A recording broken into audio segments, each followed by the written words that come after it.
오늘은 34장 기업의 분배 지도자에 대해서 말씀을 같이 나누겠습니다. 리서치 그 본부장께서 칼럼을 하나 쓰셨는데 이제 6월 13일 날 7번째 지방선거가 있습니다. 여소야대 전국에서 이번 지방선거는 전국의 가장 중요한 앞으로 어떤 정국이 펼쳐지게 될 것인가에 대한 분수령이 될 것이라고 예상을 했습니다. 그동안의 지방선거마다 중요한 이슈가 있었다고 이 배종찬 본부장이 얘기를 했습니다. 2010년도에는 무상급식, 2014년도에는 세월호 사태가 일어나면서 국민의 안전, 올해 2018년도에는 지방분권을 통한 강력한 정부, 대한민국의 더 성숙한 정부 시대가 예고되어져 있다고 했습니다. 지방 분권 시대를 이제 올해 정치의 선거의 가장 중요한 이슈가 되는데, 문제는 지방 분권을 이끌어갈 지도자 찾기가 어렵다는 거예요. 그래서 각 당에서도 후보자 찾기가 어렵고, 또 지역 주민들도 능력 있는 지도자 찾기가 어렵다고 그렇게 이야기했습니다. 가장 중요한 두 가지가, 하나는 일단 정직해야 되고 지도자가 되려면, 또 하나는 국민이 원하는 것이 무엇인가를 알고 그걸 성취해 갈 수 있는 그 능력과 리더십이 있어야 된다는 거예요. 그래서 정직하고 능력이 있고 또 국민을 위해 섬길 수 있는 그런 겸손한 지도자가 있었으면 좋겠다고 했습니다. 이제 이스라엘 백성이 가나안 땅 들어갈 준비를 하고 있는데, 하나님이 가나안 땅에 들어가기 위해서 이제 새로운 출애굽 2세대의 새로운 지도자를 세우시는 게 오늘 34장의 중요한 일입니다. 32장에서 루벤 갓 므낫세 반지파에 대해서 그들이 요단 동편 땅에 기업을 얻었어요. 그들은 요단 동편 땅 그 기름진 목초지를 자기들의 기업으로 얻기 위해서, 또 하나님의 언약 바깥에 있는 요단 동편 땅을 기업으로 얻기 위해서 그들은 철저하게 그리스도의 은혜 법칙을 적용을 했습니다. 그리스도 은혜 법칙이 뭐였어요? 부요한 자로서 가난하게 되심으로 우리를 부요하게 하신 그리스도의 정신을 본받았습니다. 그래서 그들이 요단 동편 땅을 기업으로 얻으려면 먼저 해야 될 일이 뭐예요? 9지파 반이 요단 서편 땅을 기업으로 얻은 후에, 그래야 요단 동편이 자기 것이 될 수 있었어요. 그런데 그들은 기꺼이 이 은혜 법칙에 순종하기로 했습니다. 33장에서는 애굽에서 모압까지 하나님이 이스라엘 백성을 인도하셨는데, 하나님이 명령하시고 그들이 머물렀던 장소 42곳의 장소가 기록되어 있어요. 크게 세 등분으로 나누어서 기록이 됐는데, 이 42곳의 장소에 머물면서 하나님이 지난 40년 동안 이스라엘 백성을 가나안 땅 입구까지 데려오신 거예요. 실제로 라암셋에서 지금 머물러 있는 모압 평지까지는 일반 아라비아 상인들, 애굽의 상인들이 그 지역을 지나갈 때는 7일에서 10일 정도면 가는 거리예요. 라암셋에서 모압 평지까지. 그런데 그 일주일이면 가는 거리를 지금 이스라엘 백성은 무려 40년이 걸렸어요. 그리고 하나님은 그 하나하나의 장소를 다 모세에게 기록하시고 그 장소의 그 목록을 오늘 33장에 그대로 남겨놓았습니다. 이제 내년이면 대흥침례교회 70주년, 11월이면 70주년입니다. 그 70주년 동안 하나님이 대흥교회도 하나님께서 친히 인도하신 그 과정들이 있어요. 역사의 기록들이 있습니다. 우리가 70주년을 돌아보면서 진심으로 하나님이 여기까지 인도하신 하나님을 온 교우가 함께 기뻐하고 또 새로운 시대를 준비하는 교우들이 되셨으면 합니다. 오늘 34장에서 어떤 일이 있었는가? 먼저 33장 50절에서 56절까지 가나안 땅에 들어갔을 때 하나님이 그들에게 경고하신 말씀이 있어요. 루벤 갓 므낫세 반지파가 요단 동편 땅 기업을 분배받고, 이제 하나님이 9지파 반이 요단 서편 땅에 들어가서 기업을 받게 되는데 하나님이 두 가지를 먼저 명령하셨어요. 그게 33장 52절에서 53절까지 보시면, 들어가면 가나안 땅 모든 가나안 족속을 다 멸절해라, 다 죽여라. 왜? 하나님께 바쳐진 사람들이기 때문에 하나님께 바쳐졌다는 말하고 하나님 앞에 그 멸절한다는 단어가 똑같은 단어예요. 그래서 이 헤렘 신학이라고 그럽니다. 그래서 가나안 족속은 한 사람도 남김없이 하나님께 바쳐야 돼요. 만일에 가나안 족속을 남겨놓으면 어떻게 될까요? 그 남아있는 가나안 족속으로 인하여 이스라엘 백성이 우상 숭배의 죄에 빠지게 될 것을 하나님이 경고하셨어요.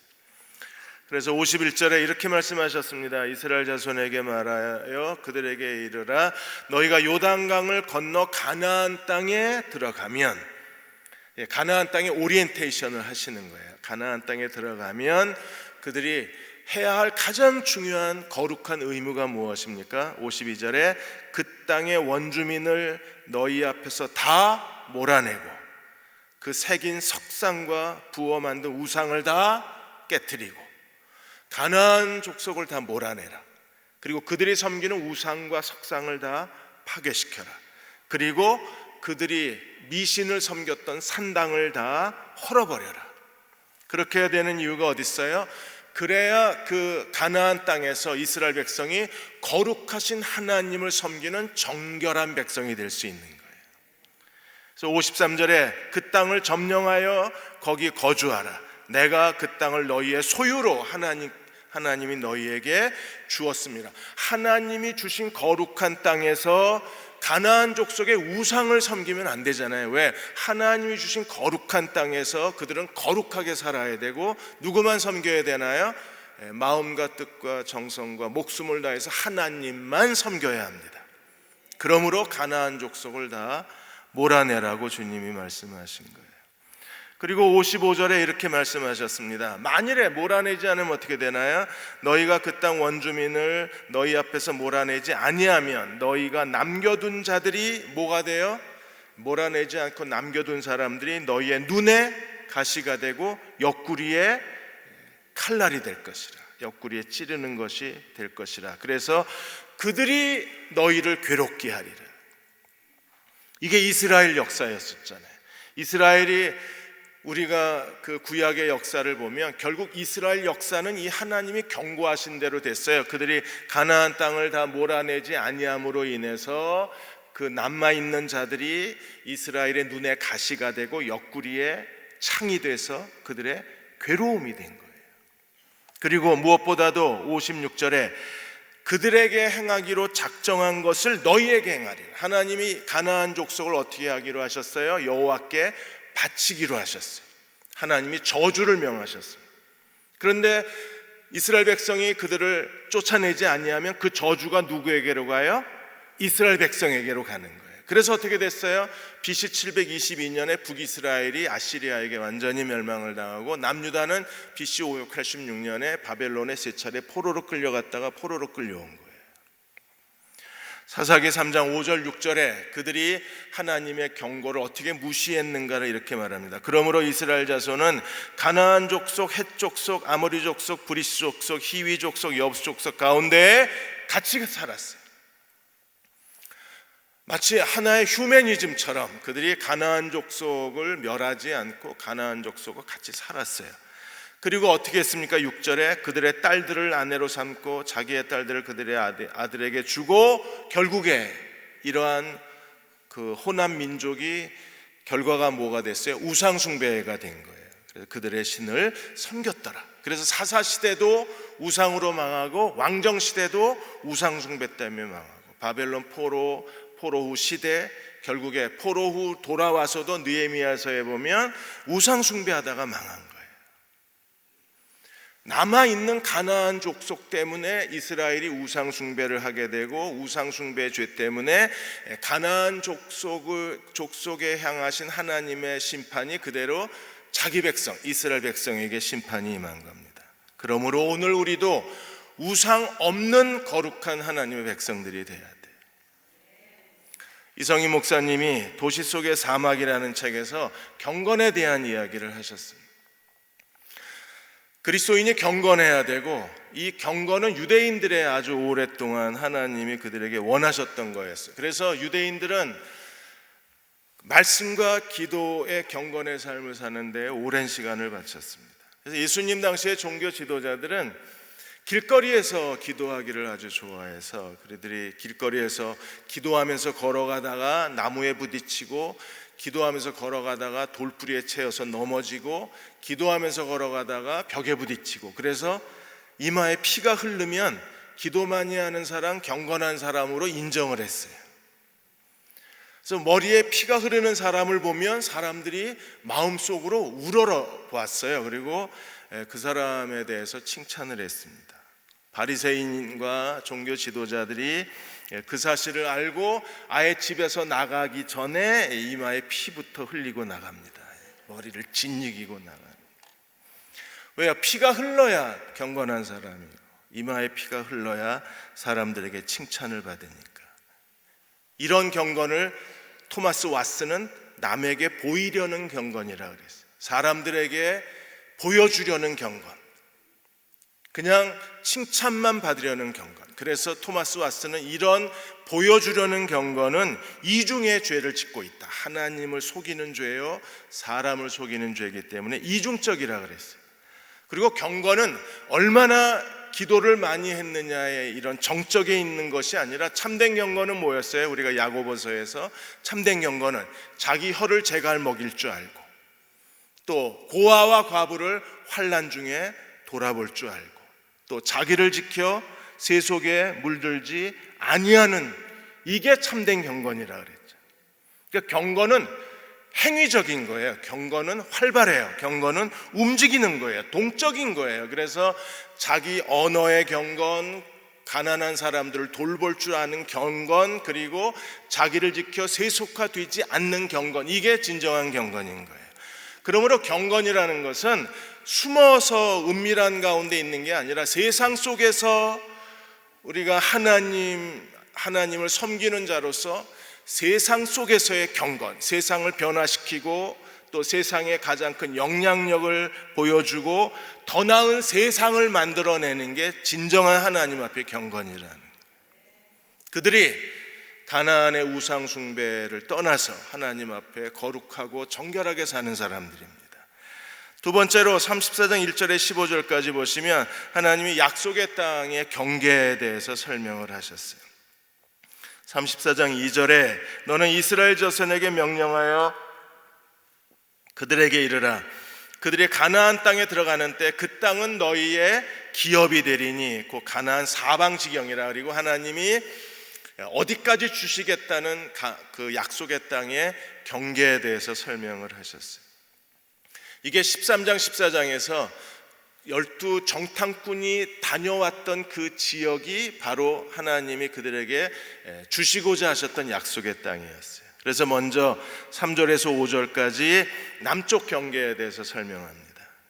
남쪽 경계는 에돔에서부터 사해바다 남쪽 꼭지점으로부터 시작해서 가데스바네아, 신광야, 잘 안 보이시는데 가데스바네아, 신광야까지가 이제 남쪽 경계가 돼요. 그리고 6절에 보시면 서쪽 경계입니다. 서쪽 경계는 지중해 해안선에서 애굽의 와디까지, 그리고 지중해까지가 서쪽 경계선에 들어가요. 그 7절에서 9절까지 이제 북쪽 경계선이 나오는데, 지중해 하맛 어귀로부터 오늘날 시리아와 레바논 지역, 저 북쪽 위쪽 시리아 레바논 그 지역까지가 북쪽 경계에 들어갑니다. 그리고 다시 내려와서 동쪽 경계가 10절에서 12절까지가 동쪽 경계. 동쪽 경계는 갈릴리 바다에서 요단강을 타고 내려와서 사해 바다에 이르는 지역이 동쪽 경계선입니다. 이렇게 해서 하나님이 그 약속의 땅을 그들에게 주시고, 지금 저 지도는 12지파에게 하나님이 땅을 나누어 주신 12지파 분배 지도입니다. 이 하나님이 오늘 34장에서 약속하신 땅이 아브라함에게 약속하신 그 땅의 경계하고 거의 같아요. 창세기 15장 18절에 하나님이 아브라함에게 이렇게 약속하셨습니다. 그날에 여호와께서 아브라함과 더불어 언약을 세워 이르되 내가 이 땅을 애굽 강에서부터 어디까지 그 큰 유브라데 강까지 내 자손에게 주리라. 그래서 애굽 강에서 유브라데 강과 강 사이가 바로 오늘 34장에서 동서남북 경계하고 일치하는 거예요. 언제 이 땅을 다 정복했을까요? 여호수아는 이 땅을 다 정복하지 못했습니다. 언제 가서 이 땅이 다 정복이 됐어요? 다윗 시대에 가서 정복이 됐어요. 그래서 다윗이 정복하고 솔로몬이 이 하나님의 약속의 땅을 거의 지배했습니다. 역대하 9장 26절에 이 하나님이 주신 땅을 이렇게 표현했습니다. 솔로몬이 유브라데 강에서부터 블레셋 땅과 애굽 지경까지 모든 왕을 다스렸다. 그래서 유브라데 강에서 애굽 강까지, 그래서 유브라데 강에서 블레셋 땅, 애굽 지경까지 솔로몬이 통치를 했습니다. 이걸 다시 뭐라고 표현을 했어요? 열왕기상 4장 25절에 솔로몬이 사는 동안에 유다와 이스라엘이 단에서 브엘세바까지, 그러니까 가나안 약속의 땅을 또 다른 표현으로 단에서 브엘세바까지, 또 언약적 표현에서는 유브라데 강에서 애굽 강까지 또는 유브라데 강에서 애굽까지 이렇게 표현을 한 거예요. 하나님이 그들에게 주신 약속의 땅을 100% 완벽하게 정복을 못했습니다. 다윗 시대에 정복을 하고 솔로몬도 정복을 했지만 블레셋 일부 땅을 정복하지 못함으로 인해서 거의 하나님이 주시는 그 약속의 땅을 완벽하게 이스라엘이 소유하지를 못했어요. 하나님이 이렇게 경계를 말씀하시고 13절에서 15절까지 이 약속의 땅 서쪽 땅 경계를 9지파 반에게 기업으로 나누어 주라고 주님이 명령하신 거예요. 오늘 우리도 각 사람에게 하나님 주시는 기업의 땅이 있습니다. 우리가 그 땅을 다 정복하고 사는 게 우리가 이 세상에서 해야 될 가장 중요한 삶의 의무가 되는 거예요. 2015년도에 미주 크리스찬 신문의 한 칼럼니스트가 당시에 미국에 사는 한인들의 평균 사망 연령에 대해서 그분이 글을 쓰셨는데, 2014년도에 미국에 가면 사람들이 오래 삽니다. 워낙 거기 기후도 좋고 뭐 먹을 것도 좋고 의료가 잘 돼 있어가지고 그때 당시에 한인들 평균 사망이 88.75세였었어요. 2014년도에. 그리고 2016년도에 미주에 사는 한인들 사망 예상 연령이 91.7세였습니다. 그리고 지금 거의 95세가 가까웠어요. 2018년도에. 그야말로 100세 시대가 된 거예요. 근데 문제는 이렇게 오래 사는 게 결코 유쾌한 일이 아니라는 겁니다. 오래 살면 살수록 우리에게 주신 가나안 경계가 늘어난 거예요. 그럼 늘어난 것만큼 우리가 더 정복을 해야 되는데 나이 들고 이게 정복하기가 쉽지 않은 거잖아요. 2015년도에 서강대학교에서 서울에 거주하는 대학생들을 대상으로 해서 조사를 했습니다. 부모가 너한테 뭘 해줬으면 좋겠냐? 당연히 돈이죠, 돈. 그래서 부모가 대학생들에게 해줬으면 좋겠다고 기대한 게 전부 돈이었어요. 여러분들 자녀들이 그 부모에게 바라는 건 하나밖에 없습니다. 그냥 돈 주면 제일 좋아합니다. 여러분도 이제 어버이날 자녀들이 뭐 해주면 제일 좋아요? 뭐니 해도 머니가 제일 좋습니다. 그래서 이 서울대학교에서도 조사를 했는데 좀 충격적인 얘기가 나왔어요. 부모가 언제 죽으면 제일 좋겠냐? 이걸 서울대 사회학과에서 교수가 학생들에게 조사를 한 거예요. 부모가 언제쯤 죽으면 좋겠냐? 이게 2015년도 질문이에요. 3년 전의 질문입니다. 여러분, 대학생 자녀들이 부모가 이 나이에 죽었으면 좋겠다고 대답한 게 몇 세인 줄 아세요? 신문 보셨죠? 63세입니다. 일찍 죽으라는 거예요. 왜? 63세가 되면 은퇴하고 퇴직금 받고 그리고 죽어달라는 거예요. 그 다음에 연금도 자기께 되고 퇴직금도 자기께 되고 아버지가 평생 모아놓은 재산도 다 내게 되기 때문에 가장 부모가 이상적으로 죽었으면 하는 나이가 63세가 된 거예요. 그 당시에 스테판 폴린이 쓴 책 2권이 있었는데, 하나는 부유하게 살라는 거고 또 하나는 다 쓰고 죽어라는 책이 그 당시에 베스트셀러였어요. 그럼 다 쓰고 죽으셔야 돼요. 왜냐하면 남겨놓으면 이 자식들이 싸워요. 그리고 남겨놓으면 자식들이 부모에 대해서 자꾸 그 은밀한 거래를 하려고 하기 때문에, 그래서 스테판 폴린은 재산 물려줄 생각하지 말고 자기 인생을 최대한 최선을 다해서 살아라. 그래서 다 쓰고 죽으라는 것은요, 놀고 살라는 게 아니라 자기 인생을 충실하게 살라는 거예요. 나이가 들어도 여전히 자기 개발에 힘쓰고 더 나은 인생을 살려고 발버둥 치고, 그리고 자기 인생을 더 완벽하게 만들기 위해서 온 힘을 다 기울이라는, 이게 올바른 태도입니다. 왜요? 하나님이 내게 주신 인생은 그게 하나의 기업의 땅이라면 우리는요, 죽기 전에 이걸 다 정복하고 죽어야 되잖아요. 근데 C.S. 루이스가 뭐라 그랬습니까? 불행하게도 하나님을 섬기는 사람들이 자기가 살아있는 동안에 하나님이 우리를 위해서 준비해 놓으신 하나님의 복과 하나님의 은혜를 다 누리지 못하고 죽는 것이 그리스도인의 어리석음이라 그랬잖아요. 그러니까 우리는 다 누리고 살아야 돼요. 그 정도로 더 간절하고 더 하나님 앞에 우리 자신의 최선을 다해야 되고 더 믿음으로 구해야 되는 이유가 여기 있어요. 그게 대표적인 사람이 누굽니까? 갈렙이요. 갈렙은 85세에 그가 뭘 구했어요? 헤브론 땅을 구했습니다. 거인들이 살고 있는, 네피림 그의 후손들, 아낙 자손이 살고 있는 그 헤브론 땅을 구했어요. 가장 거룩한 이 헤브론이 가장 치욕스러운 도시로 남아있고, 그리고 사람들이 그 앞에 무능해져 있으니까 갈렙이 나이 85세 때에 헤브론을 달라고 요청하잖아요. 이게 다 쓰고 죽어라 정신입니다.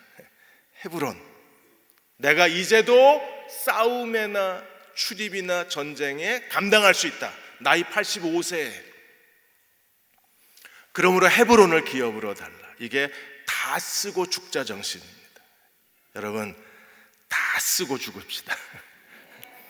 하나님이 날 위해서 준비해 놓으신 거는 내가 다 소유하고, 하나님이 주셨잖아요. 하나님의 소유권이잖아요. 하나님이 주신 건 다 내 것으로 만들고 죽어야죠. 우리도 다 쓰고 죽는 그리스도의 종들이 되시기 바랍니다. 근데 왜 그렇게 살지 못하는가? 하나님의 통치 안에 거하지 못해서 그래요. 그러니까 하나님의 통치 안에 거하는 사람들이 다 쓰고 죽자 이게 되는데, 우리가 하나님 통치 아래 거하지를 못하는 겁니다. 가정에서도 마찬가지예요. 여자의 머리는 남자요, 남자의 머리는 그리스도요, 그리스도의 머리는 하나님이시라. 이 헤드십이 있잖아요. 그러면 가정이 하나님의 통치 안에 머물러서 우리가 하나님이 주신 것을 다 누리려고 하면 여자의 머리는 남자요, 남자의 머리는 그리스도, 이게 분명해야 되거든요. 그래서 우리가 서로 존경하고 서로 사랑하는 남편과 아내의 관계가 되어야, 반드시 그렇게 되어야 될 가장 중요한 이유가 뭐냐면, 그래야 하나님 통치 아래 머물 수 있는 거예요. 교회의 머리는 그리스도이십니다. 우리는 그 몸의 지체들입니다. 우리가 그리스도의 머리에 복종하는 교회가 되어야 합니다. 그래야 하나님 통치 안에 머물 수 있는 교회가 될 수 있는 거예요. 그러니까 가정에서도 교회 머리 대신 그리스도가 살아 있어야 되고, 교회에서도 머리 대신 그리스도가 살아 있어야 되는 거예요. 머리 대신 그리스도가 살아 있으려면 리더십이 살아 있어야 되는 거예요. 그래서 오늘 34장 16절에서 29절까지 기업을 분배하는 지도자 이야기가 나오는 거예요. 민수기에는 지도자를 3번 세웁니다. 1장, 2장에서 한번 세우고, 그 다음에 13장, 14장에서 한번 세우고, 오늘 34장에서 한번 세워요. 그래서 민수기는 지도자의 책이라고 부르기도 합니다. 왜냐하면 하나님이 자기 백성을 통치해 가시는데, 하나님의 통치의 가장 중요한 통치 수단이 지도자였어요. 그래서 1장에서 제일 먼저 이스라엘 12지파 이 9세대 사람들을 인구를 계수하고 그 다음에 그들이 성막 중심으로 해서 이스라엘이 행군하는 이 행군을 이끌어가는 중심적 지도자가 1장 2장에서 세워져요. 그래서 그들은 백성의 숫자를 계수하고 광야 40년 동안 성막 중심의 거룩한 행군을 유지하는 그 사람들이 바로 첫 번째 지도자였었어요. 그다음 13장 14장에서 두 번째 지도자가 세워지는데 이 사람들 때문에 다 망한 거죠. 왜냐하면 12명의 정탐꾼을 세웠는데 그 중에 여호수아와 갈렙만 우리가 하나님이 우리를 기뻐하시면 우리가 능히 이기리라, 우리가 올라가자고 얘기했는데 나머지 10명은 어땠어요? 그 땅을 악평하고 하나님을 원망하다가 결국 이 10명의 지도자 때문에 이스라엘 전체가 하나님을 원망하다가 여호와를 믿지 아니하는 그 믿음을 갖지 못하는 그 불신 때문에 결국에 어떻게 하셨어요? 하나님이 다 죽을 때까지 40년을 광야에 방황하게 만드신 거예요. 그러니까 출애굽 1세대가 결국 믿지 아니함으로 광야에서 다 죽음의 심판을 받은 가장 큰 이유는 이 10명의 지도자들 때문입니다. 12명의 정탐꾼 지도자에 의해서 민수기가 갑자기 방황의 책이 돼버린 거예요. 그리고 오늘 이제 세 번째 지도자가 세워졌어요. 이 세 번째 지도자들은 출애굽 2세대 지도자들입니다. 이 사람들은 맡은 사명이 뭐예요? 가나안 땅에 들어갔을 때 하나님께서 그 말씀하신 대로 제비 뽑기와 그리고 그 땅의 인구 비례 이 방식으로 하나님이 명령하신 대로 가나안 땅을 분배하는 분배 지휘권을 가진 사람들이 이 지도자들입니다. 그래서 하나님의 가나안 땅을 두 가지 방식으로 하셨잖아요. 이미 26장에서 한번 말씀하시고 오늘 다시 말씀하셨는데 하나님이 주신 그 방법이 뭐였어요? 먼저 12조각을 나누어 9개 반으로 나누어 놓고 이제 각 지파가 제비를 뽑습니다. 그럼 하나님이 제비 뽑아 주신 땅이 하나님 주신 땅이 되는 거예요. 그래서 각 지파가 제비를 뽑고 제비 뽑은 땅을 다시 그들이 땅을 나누어서 가족이 많은 사람은 큰 땅을 주고 가족이 적은 사람에겐 적은 땅을 줬어요. 그래서 모든 지파의 각 가문과 가족에 따라서 공평하게 그 땅을 분배한 것이 하나님의 분배 방식이었어요. 근데 이 분배를 주도해 갈 리더십이 바로 오늘 34장에 나와 있는 19절에서 29절까지 나와 있는 지도자들이 되는 거예요. 이 지도자들 중에 특이한 사실이 하나 있습니다. 유다 지파 그리고 시므온 지파, 베냐민 지파를 제외하고는 전부 나머지 지파가 족장이 기업 분배 지휘권을 가졌어요. 그런데 유다 지파, 시므온 지파, 베냐민 지파는 족장을 제외하고 하나님께서 이 분배 지휘권을 가진 지도자를 따로 세우셨어요. 이렇게 해서 12지파에 12명의 지도자가 세워서 이제 가나안 땅에 들어갔을 때 우리가 여호수아 12장부터 땅이 분배됐잖아요. 그 땅의 분배를 주도해 간 사람들이 여기에 세워진 지휘자들이 그 땅의 분배를 주도권으로 해서 하나님의 명령을 수종들게 되는 거예요. 그러므로 오늘 우리가 하나님 통치 아래 살려면 오늘 이 시대에도 하나님이 세우신 지도자들이 필요한 거예요. 그분들은 목사일 수도 있고 장로 집사일 수도 있고 또 목자와 교사일 수도 있고 여러분의 부모일 수도 있고 여러분 자신일 수도 있어요. 그러면 하나님 앞에 영적 지도자가 되려면 우리가 어떻게 해야 되는가? 워렌 위어스비가 하나님의 일꾼과 사역이라는 책을 쓰셨는데 이 하나님의 일꾼과 사역이라는 책에서 사도행전에 나면서부터 안진뱅이를 고친 이 치유의 사건을 가지고 하나님의 사역을 설명을 했어요. 하나님의 사역에 네 가지 중요한 조건이 있는데 이 네 가지 중요한 조건을 다 보여준 게 이 성전 미문에 아름다운 문에 앉아있던 나면서부터 안진뱅이가 되었던 이 사람을 치유한 사건입니다. 먼저 사도행전 3장 3절에 보시면 베드로와 요한이 성전에 들어가려 함을 보고 구걸하는 사람이 있어요. 하나님의 사역은 어디서 시작합니까? 하나님의 은혜가 필요한 사람부터 시작합니다. 여기는 나면서부터 안진뱅이가 있었는데 그 사람부터 이제 하나님이 도움이 필요한 사람부터 하나님의 하나님의 일꾼이 시작이 되는 거예요. 그래서 베드로와 요한이 주목하여 봤는데 이 사람은 무엇을 얻을까? 도움을 기대했습니다. 무엇을 얻을까? 도움을 기대했습니다. 여기서 하나님 사역이 시작된다 그랬어요. 두 번째는 도움이 필요한 사람에게 줘야 되는 게 하나님의 일꾼이고 하나님의 사역입니다. 그래서 어떻게 줬어요? 베드로 요한은 어떻게 했습니까? 은과 금은 내게 없거니와 내게 있는 것으로 내게 주노니. 은과 금, 사람들이 필요로 하는 겁니다. 그러나 우리는 그것을 주기 위해서 부름받은 게 아니라 우리는 그들에게 더 필요한 것, 더 풍성한 것, 더 능력 있는 걸 그들에게 주도록 부르심을 받았어요. 우리는 누굴 주는 사람입니까? 나사렛 예수 그리스도의 이름으로 일어나 걸으라. 구걸하는 사람에게 그 사람에게 동전 몇 푼을 주는 게 하나님 사역이 아니라 근본적으로 그를 일으켜 세우는 게 하나님 사역이에요. 그건 금과 은으로 할 수 없고 예수 그리스도의 이름으로만 할 수 있는 거예요. 그러자 어떤 일이 벌어졌어요? 발과 발목이 곧 힘을 얻고 뛰어서서 걷기를 시작을 했습니다. 그리고 하나님께 영광을 돌리기 시작했어요. 하나님의 사역의 궁극적 목적은 뭐예요? 하나님께 영광을 돌리는 것, 하나님을 찬송하는 겁니다. 그 마지막 네 번째 결과는 뭐예요? 그것 때문에 전도의 기회를 얻는 거예요. 그래서 나면서부터 안진뱅이를 일으키고 이 사건 때문에 우리가 사도행전 4장에 가보면 몇 명이 구원을 받습니까? 무려 5,000명의 사람이 구원을 받습니다. 그리고 베드로가 사내들인 공회에서 너희가 죽인 예수를 하나님이 다시 살리셨다, 예수 그리스도의 부활을 증거할 수 있는 기회를 얻게 됩니다. 도움이 필요한 사람, 우리는 그리스도의 능력을 그들에게 베풉니다.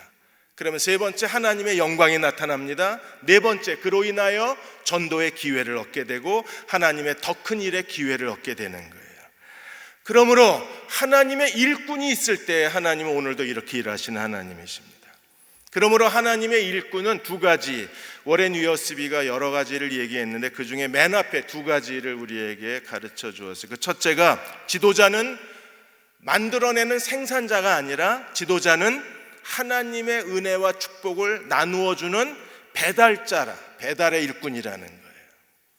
오병이어의 기적에서 요한복음 6장에 보시면 오병이어의 기적에서 예수님이 빌립을 시험을 하셨어요. 그래서 우리가 이 사람들에게 어디서 떡을 얻어서 이 사람에게 주겠느냐, 이 사람들에게 먹을 걸 줘라. 거기 5,000명이나 되는 사람이고 여자와 아이들까지 하면 거의 2만 명이 되는 사람인데 빌립은요, 이러한 주님의 명령에 하나님의 일에 즉각적으로 생산자가 되려고 그랬어요. 만드는 자. 그래서 계산해 보니까 200데나리온이 필요한 거예요. 2천만 원 정도가 필요할 것 같다고. 돈이 없다. 돈이 있어도 빵과 우유를 구할 데가 없다. 이건 생산자 사고방식입니다. 안드레도 오병이어 아이의 그 도시락을 들고 와서 이 많은 사람들에게 얼마나 되겠습니까? 생산자 개념입니다. 그러나 예수님이 원하신 건 뭐였어요? 그 오병이어를 가지시고 주님이 떼어 제자들에게 주심에 제자들이 나눠줬습니다. 그들이 거기 있는 사람들을 배부르게 하기 위해서 돈을 만들어내고 빵을 만들어내고 먹을 걸 만들어내는 생산자가 아니라 그들이 해야 될 일은 뭐였습니까? 하나님, 예수님께로부터 받아서 배고픈 사람들에게 떡과 물고기를 나누어 주는 배달자였어요. 하나님의 축복의 배달자였었어요. 그러므로 그리스도의 일꾼은 어떤 사람들이어야 돼요? 하나님의 은혜와 하나님의 능력과 하나님의 축복이 흘러가는 하나님의 축복의 통로로 쓰임을 받는 거지, 우리 가진 것을 가지고 하나님을 기쁘시게 하거나 우리가 가진 것을 가지고 그 사람들을, 배고픈 사람들을 만족시킬 수 있는 게 아니에요. 우리는 하나님의 축복을 사람들에게 나누어 주는 배달자여야 되고 하나님의 축복을 나누어 주는 사람으로 쓰임 받는 거예요. 여러분들이 자녀들을 양육하는 것도 마찬가지입니다. 부모가 자녀의 인생을 만들어주는 사람이 아니라 하나님의 은혜의 통로가 되고 하나님의 축복을 나누어주는 자가 될 때 그들은요, 하나님이 주신 것으로 만족할 뿐 아니라 다 배불리 먹고 어떻게 돼요? 12강주리가 남는 기적이 일어나는 거예요. 그러므로 나누어 주는 자가 진정한 하나님의 일꾼입니다. 그러려면 그 사람이 철저하게 하나님께 바쳐져야, 그래야 하나님이 그 사람을 통해서 하나님의 은혜를 나누실 수 있는 거예요. 그러니까 12제자는 200데나리온을 만들려고 애쓸 필요도 없고 빵을 구하려고 인터넷을 뒤질 필요가 없어요. 그냥 주님이 주신 것을 열심히 배달하다 보니까 거기 5,000명이 다 배불리 먹고 주님이 주신 걸 열심히 나누어 주다 보니까 12강주리가 남은 거예요. 그래서 일꾼은 나누어 주는 사람이에요. 그래서 모든 교회의 지도자들과 이 시대의 부모들은, 각 가정의 부모들은 나누어 주는 자로 하나님 앞에 서 있어야 돼요. 그래야 하나님이 여러분을 통해서 여러분의 자녀들을 돌보시고, 또 영적 지도자가 하나님 앞에 나누어 주는 자로 서 있어야 하나님은 언제든지 배부르게 먹이시고 또 12강주리가 남는 하나님의 능력을 베푸실 수 있는 거예요. 그래서 지도자는 첫째로 어떤 사람이어야 됩니까? 모든 임원들, 교회의 영적 책임을 가진 사람들, 또 목자, 교사, 목사, 장로, 집사 다 마찬가지예요. 각 부서 임원들 다 나누어 주는 자예요. 나누어 주는 자. 두 번째로 하나님의 일꾼은 어떤 사람이어야 되나요? 반드시 하나님의 영광을 구하는 사람이어야 합니다. 자기 영광을 구하는 게 아니라 하나님의 영광을 구해야 돼요.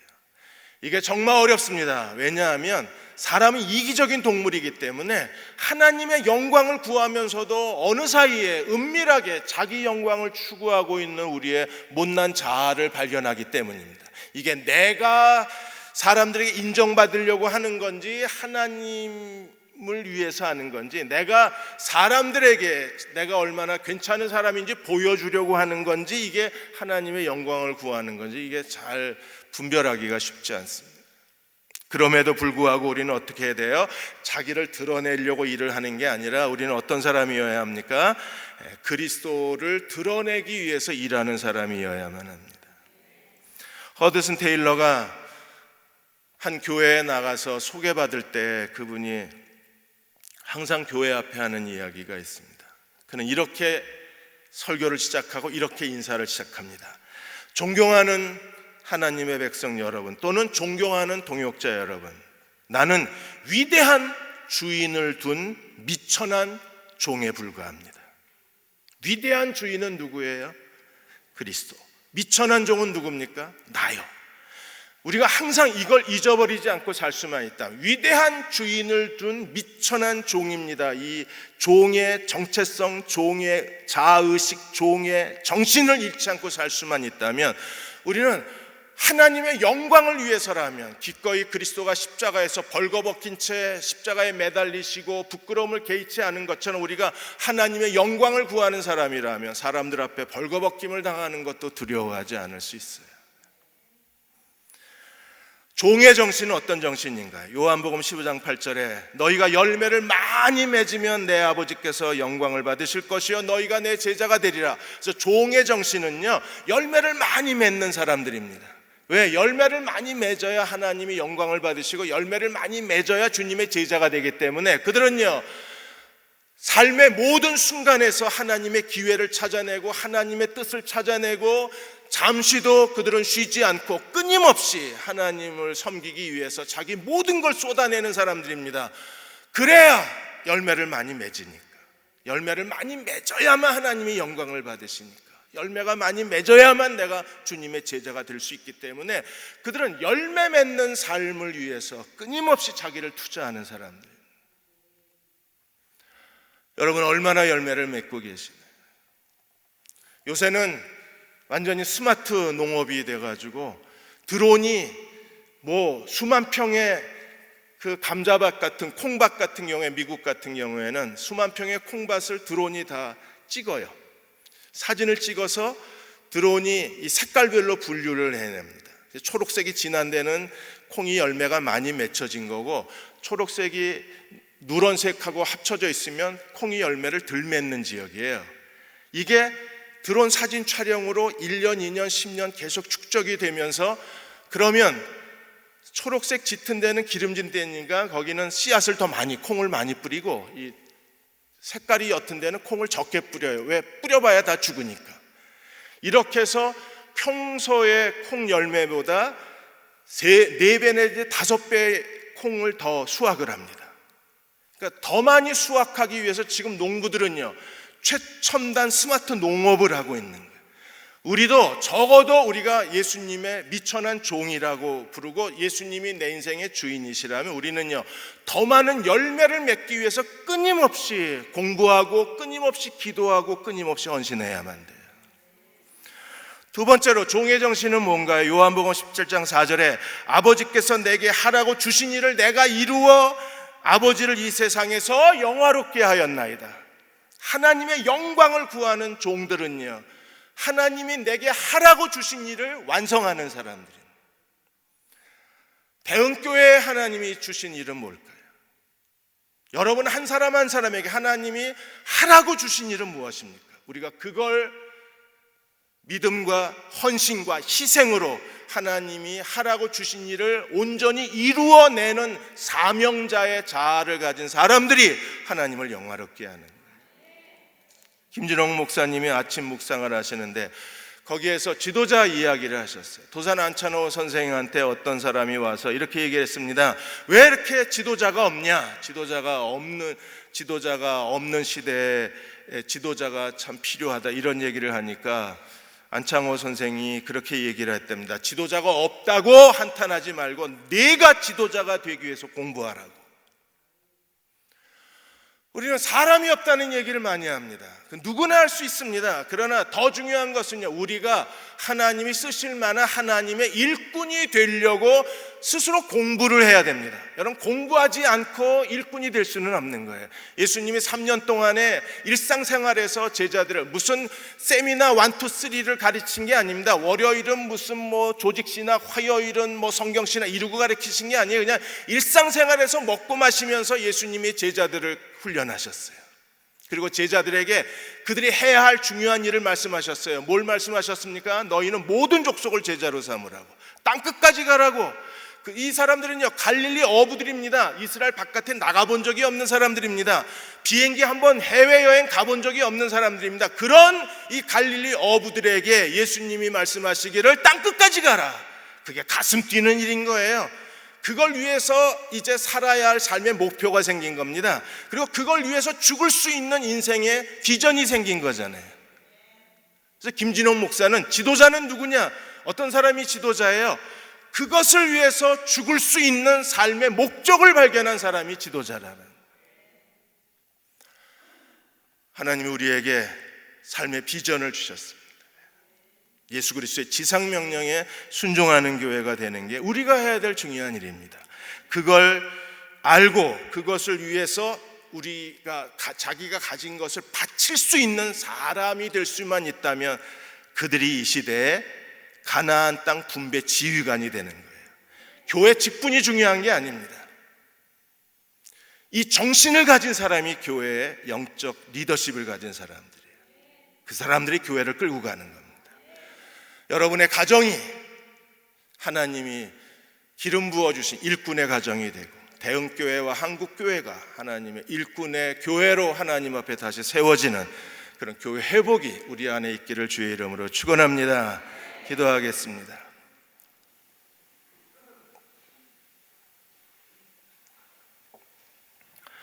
아버지, 오늘 찬양과 기도에 기름 부어 주옵소서. 성령님, 우리 안에 거룩한 열정을 불어넣어 주시고 우리 안에 뜨거운 마음을 주셔서 오늘 간절히 기도하는 이 밤이 되게 하여 주옵소서.